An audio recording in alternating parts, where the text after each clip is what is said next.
कर्पूरगारं करुणावतारं संसारसारं भुजगेन्द्रहारं सदा वसन्तं हृदयारविन्दे भवं भवामि सहितं नमामि भवं भवानी सहितं नमामि। नमस्कार, राधे राधे दोस्तों, एक बार फिर से आप सभी का स्वागत है आपके अपने चैनल राज लक्ष्मी पर। तो आज के इस वीडियो में हम देखेंगे श्रावण मास महात्म्य 15वें अध्याय की कथा।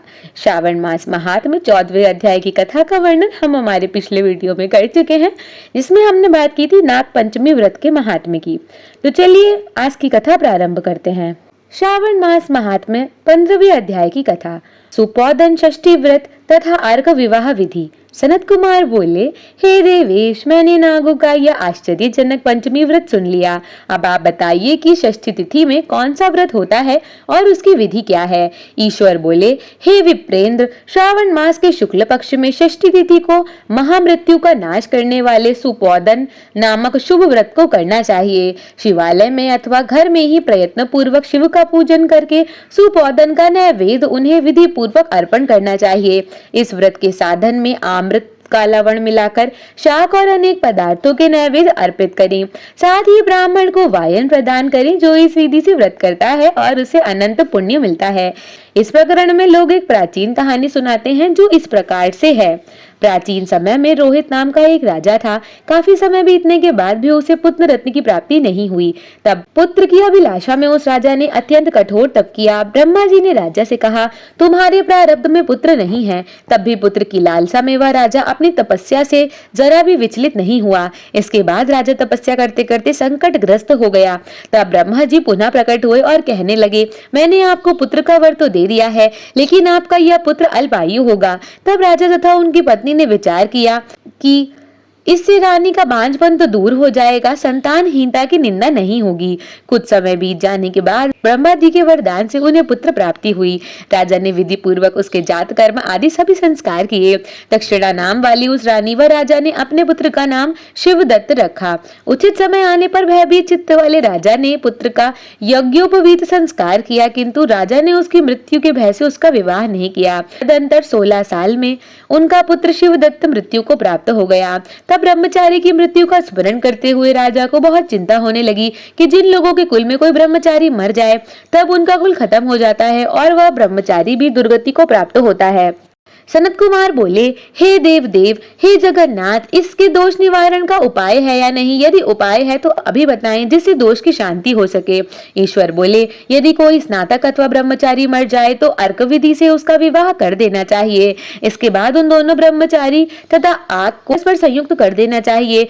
तब अर्क विवाह की विधि कहते हैं, मृतक का गोत्र नाम आदि लेकर देश काल का उच्चारण करके करता है कि मैं मृत ब्रह्मचारी के दोष निवारण हेतु वैसर्गिक व्रत करता हूँ। सर्वप्रथम स्वर्ण से अभ्युदिक करके अग्नि स्थापन कर आघार होम करके चारों व्याहृतियों ओम भू ओम भुव ओम स्वाहा ओम महा से हवन करना चाहिए। इसके बाद व्रत अनुष्ठान के उत्तम फल के निमित्त व्रतपति अग्नि के संपादनार्थ विश्व देवों के लिए घृत की आहुति डालें। इसके बाद स्विष्टकृत होम करके अवशिष्ट होम संपन्न करें। पुनः देश काल का उच्चारण करके इसके बाद मैं अर्क विवाह करूंगा।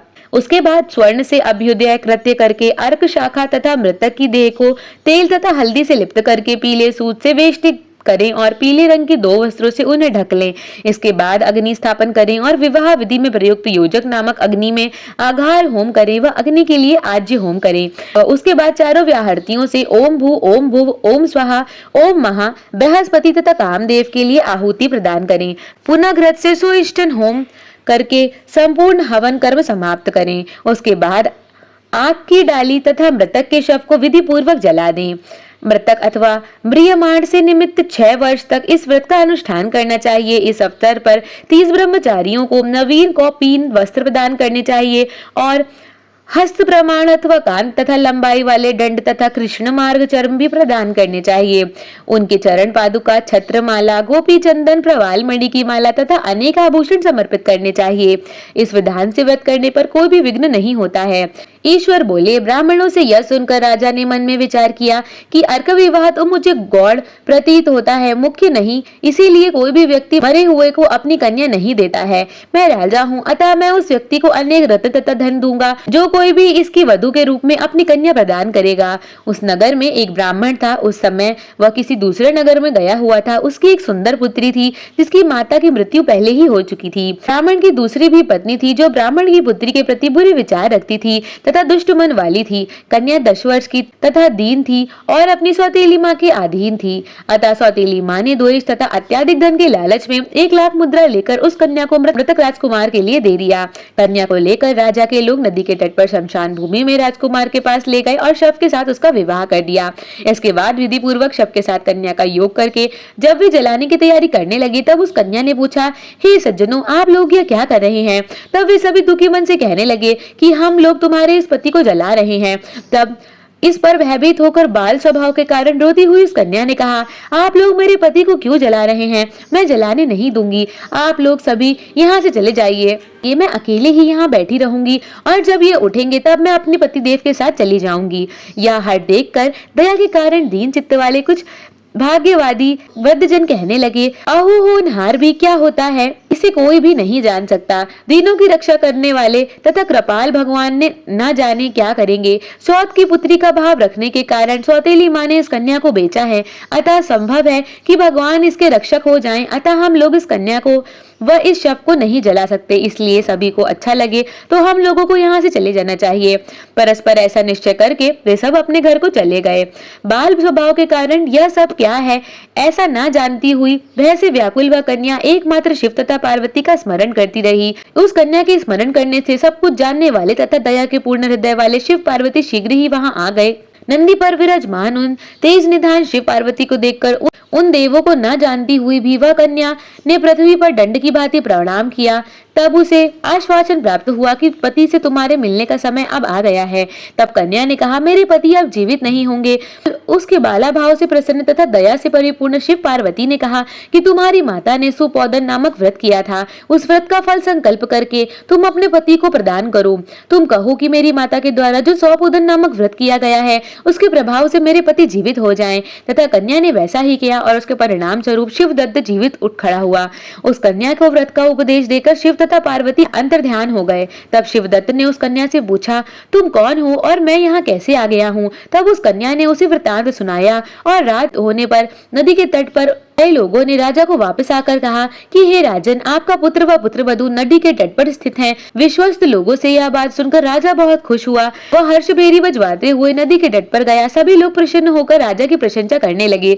वह बोले, हे राजन, मृत्यु के घर आया हुआ आपका पुत्र पुनः लौट आया है। इस पर राजा पुत्रवधू की प्रशंसा करने लगे और बोले, ये लोग मेरी प्रशंसा क्यों कर रहे हैं? प्रशंसा के योग्य तो यह वधू है, मैं तो भाग्यहीन तथा अधम हूँ। धन्य और मेरे सौभाग्यशाली तो यह पुत्रवधू है, क्योंकि इसी के पुण्य प्रभाव से मेरा पुत्र जीवित हुआ है। इस प्रकार अपने पुत्रवधू की प्रशंसा करके राजा ने दान तथा सम्मान के साथ श्रेष्ठ ब्राह्मणों का पूजन किया और ग्राम से बाहर ले जाए गए मृत व्यक्ति के पुनः ग्राम में प्रवेश कराने से संबंधित शांति की विधि को ब्राह्मणों के निर्देश पर विधि पूर्वक संपन्न कराया। इस प्रकार मैंने आपसे यह सौपोदन नामक व्रत कहा। इसे 5 वर्ष तक करने के अनंतर उद्यापन करना चाहिए। पार्वती तथा शिव की प्रतिमा का प्रतिदिन पूजन करना चाहिए और प्रातः काल आम के पल्लवों के साथ चरु का होम करना चाहिए।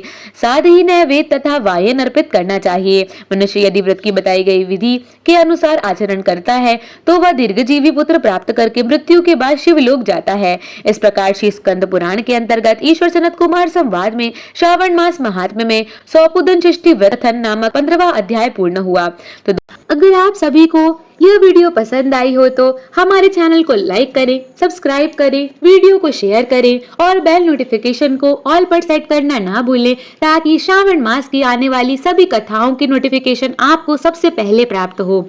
हमारे वीडियो पर अंत तक बने रहने के लिए आप सभी का बहुत बहुत धन्यवाद। जय श्री कृष्णा दोस्तों।